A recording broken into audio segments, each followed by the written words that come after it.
I'm so excited that TJ Woodward is here. It's a pre-record. The man is traveling all over. He just got back from Mexico. Um, and I just want to acknowledge that TJ was my coach.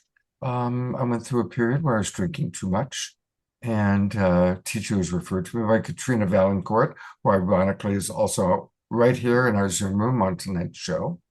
And TJ really helped me. And he helped me with his first book, since this is authors that we love. And his first book was this one, Conscious Recovery. And he has a very wonderful alternative way of looking at our addictions, which, as he always points out, starts out as a good idea that then goes bad. And I really appreciated that because I didn't relate to the AA model, but I related very well to his model. But today we are going to take a look at his two new books, Conscious Creation and Conscious Being. Before we go there, let's actually go to the man himself. Welcome back to the Awakening World, TJ. Thank you, Scott. I'm happy to be with you. Always happy to talk about conscious living and how we can live our best lives. And I'm just incredibly grateful for you. It's been a while since I've been on the show, so I'm very grateful to be here and be here with your audience. Yeah, thank you. So obviously, it's all your books are all about conscious. What what does being conscious mean to you? Well, I think in its simplest form, I mean, we could obviously talk for an hour about what consciousness is, but in its simplest form, the way I like to frame it is we are always creating our life either unconsciously or consciously. And a life that is being unconsciously created is being run by the programs, the ideas, the beliefs, what we decided and absorbed about ourselves, often as very little people, and they become the operating system of our life. And we say things like, why does this keep happening? I thought this relationship was going to be different. I thought I would be more satisfied in this work. And so the intention of all of my books is really to help someone who is reading it become aware of what those unconscious ideas are about ourselves and the frequency attached to them, how we bring that into conscious awareness so that we can start to make different choices in our life. Beautiful, beautiful. And again, we're going to take a look at each book and then go back and forth to TJ. But with the first one, Conscious Recovery, it was such a loving way to look at why was I turning so much to alcohol? And I had never been much of a drinker until my wife passed away. Um, and it was a very loving way for me to look at, okay, what's really going on here? And there was none of the, well, you're screwed up, you're an addict, none of that nonsense. I mean, I shouldn't say nonsense, but none of that stuff that I couldn't relate to so well. It really was just taking a look at, you know, conscious choice. So thank you for that. And for anybody who's watching that, either you or someone you know is struggling with a compulsion to anything really. It can be too much Haagen-Dazs ice cream at night. Conscious Recovery is a wonderful, wonderful book. Thank you. So Yeah, it really in is. It is. in oh, go ahead. Well, I just want to just briefly say, like, I agree completely with the model, sort of as it's been established, is we have a disease, and this disease is addiction, and there's something fundamentally wrong with us. And my own journey and my recovery took me on a very different path because I had reached a point where I didn't really, I had quit drinking and I had been in recovery for a period of time, but really started to become aware of all the things I hadn't yet addressed and looking at addiction not as something that is wrong or something that's broken, but it really was a brilliant strategy that saved me. Drugs and alcohol was a brilliant, they were both a brilliant strategy. And so it's a very different framework. It's a wholeness approach. It's realizing that we came into the world as whole and perfect beings, really absolutely connected with the essence of who and what we are. And through a series of events called life on planet Earth, a lot of us forget that. And then, simply said, we start to look outside of ourselves for solutions, and that can be classified as an addiction. So, shortest version is conscious recovery is about returning to the truth of who and what we are. It's not about becoming something other than who we are. It's about unbecoming the lies and ideas we've carried around about ourselves and really returning to that place of essential perfection. So that's the short version on conscious recovery. and it's brilliant. Highly recommended for anybody you know or for yourself if you're really wanting to have a deeper understanding of why you turn to certain things that you want to turn to much less. So highly, highly recommended. So in the beginning, there was conscious recovery and it begat conscious creation. Tell us about conscious creation. Well, conscious creation came out of a couple of different things. One, a lot of people would say, well, conscious recovery sounds like a great book, but it really isn't for me because I don't have addiction, right? And that's mostly because of the way we've defined addiction. Right. Conscious creation, in some ways, is conscious recovery for everyone. But it's more than that. It's really my own experience of for me, once I got into recovery, I started doing therapy, I was part of a spiritual community. And I found myself unconsciously replicating the same conditions in my life over and over and over again. So, again, conscious creation really is about this journey of moving from an unconscious way of being to a more conscious way of being. I've created a 5-step process, even though I promised myself I never would. And it's an acronym using the letters MOVIE, creating a new movie for your life. And, Scott, you and I have done coaching. We've worked with a lot of people, thousands of people. And what I see a lot happening and when it comes to creation, and, here it is January and people are like doing the New Year's resolutions.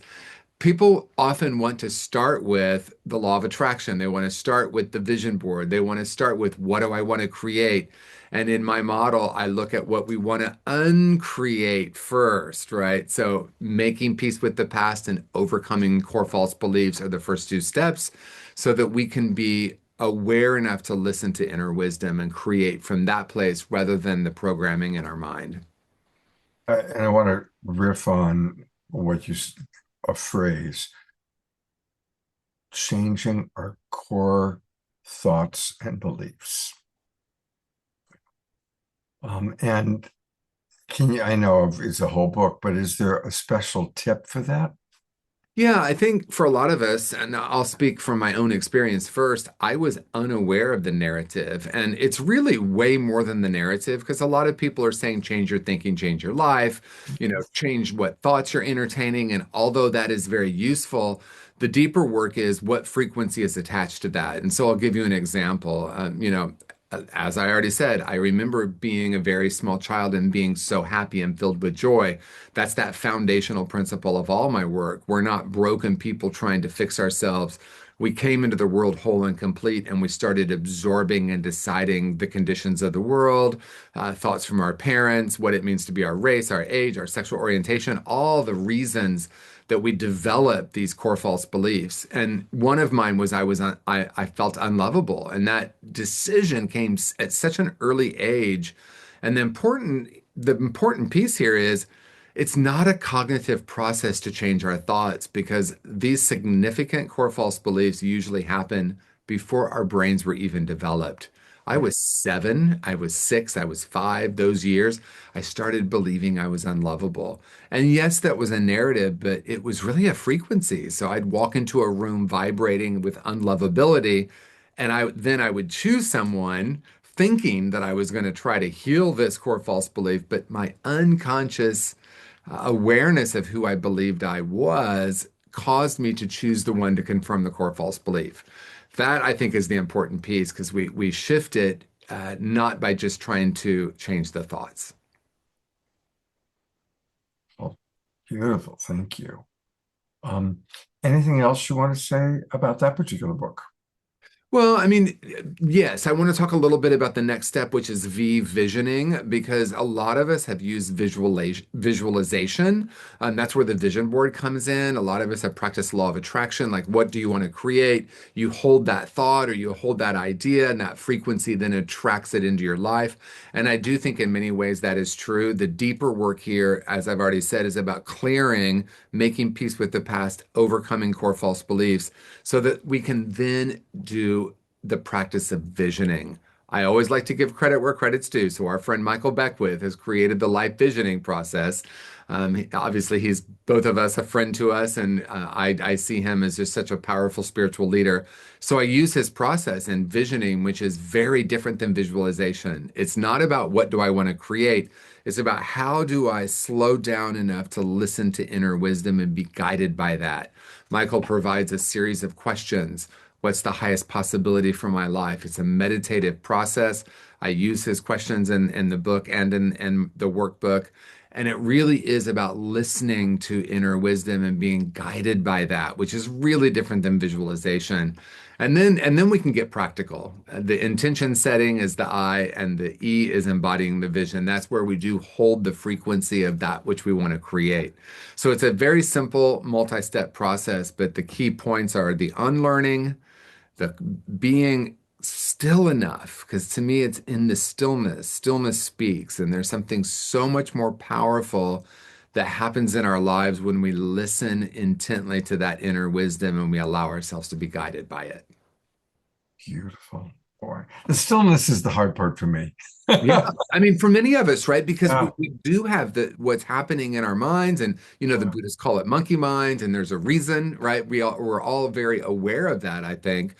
So how do we do it? So there's some practical ways, and to me, it really is about making peace with the past and overcoming core false beliefs. It's because as I do enough of that healing, I can be still more often. I can allow myself to really be in touch with inner wisdom and not just be guided by the thoughts that are constantly running in my mind, which is what the mind does. Yeah. Well, I want you to know, and I'm not just saying this, but you've actually inspired me to buy that book.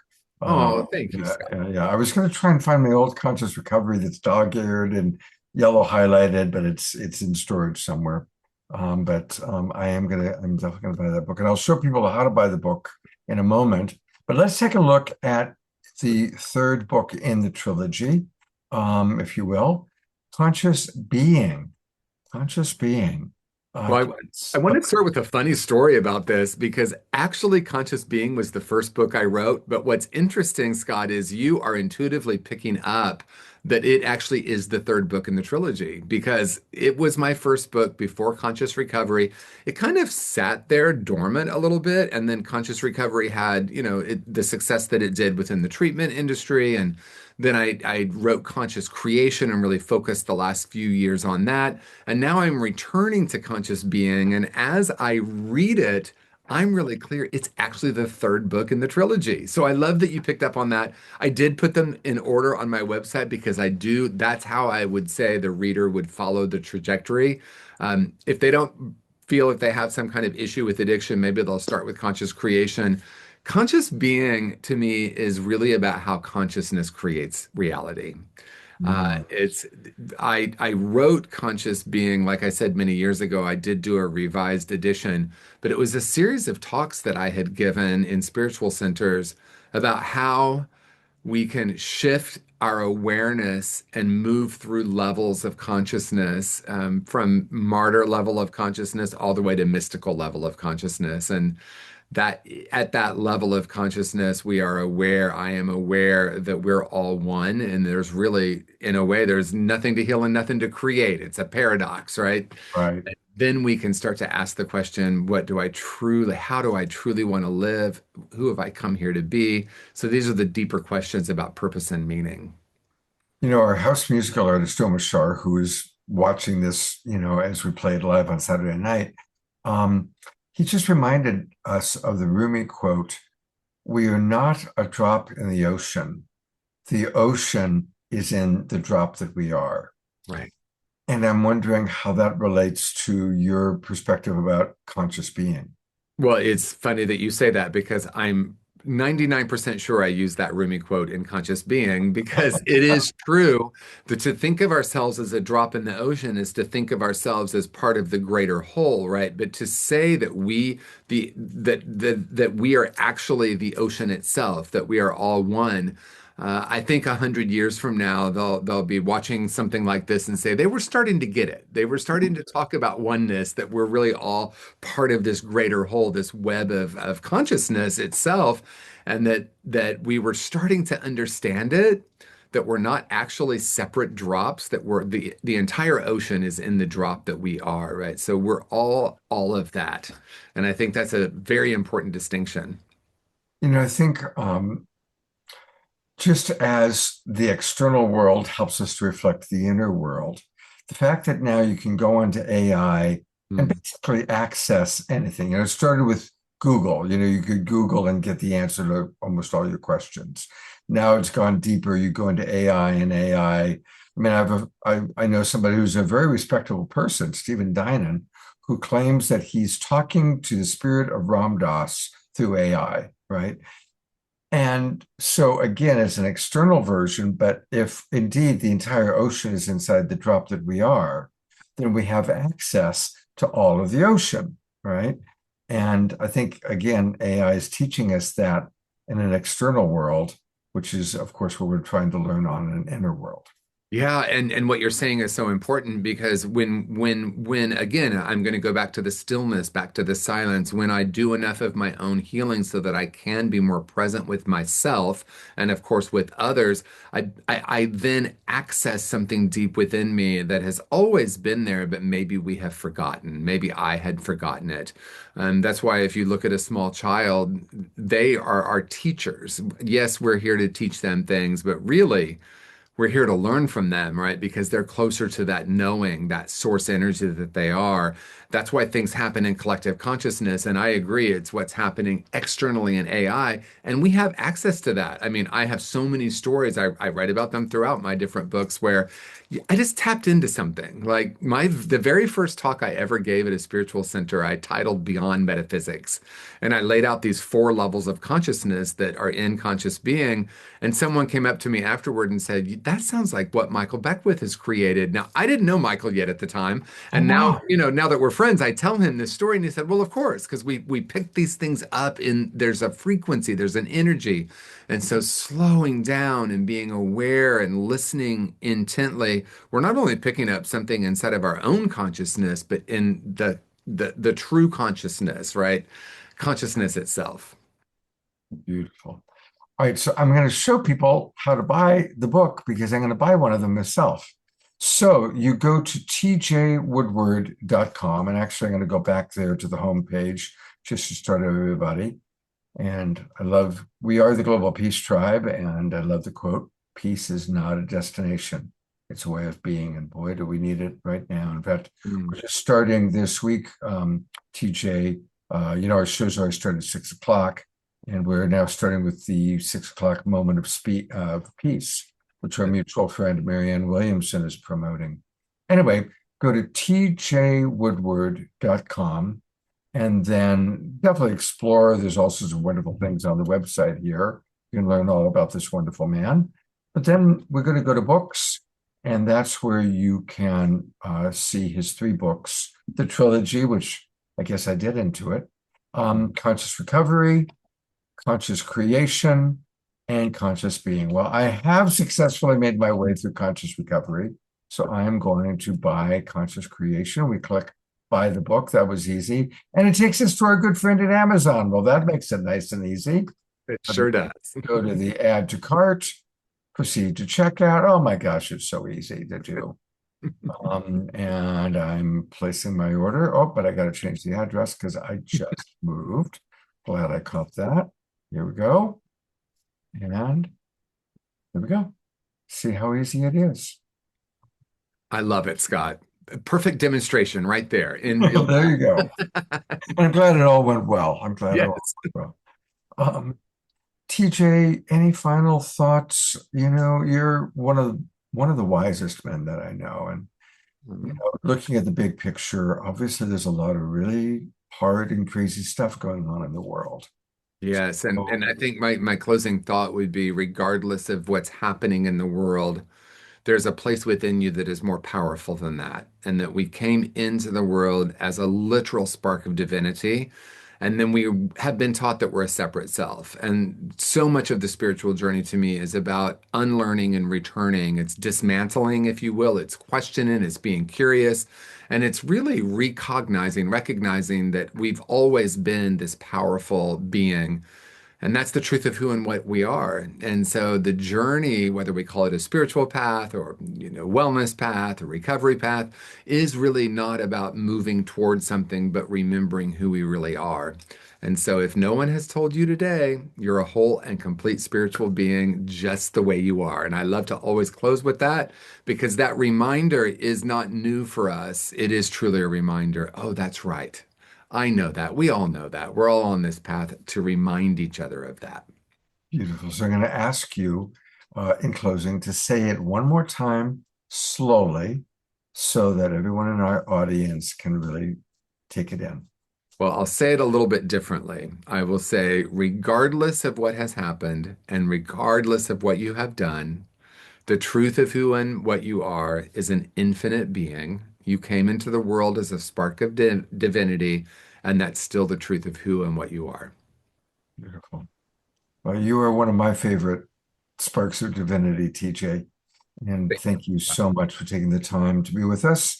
And God's blessings to you. And I can't wait to dive into conscious being and conscious creation. Thank you, Scott. Thank you, everyone. Take care, partner.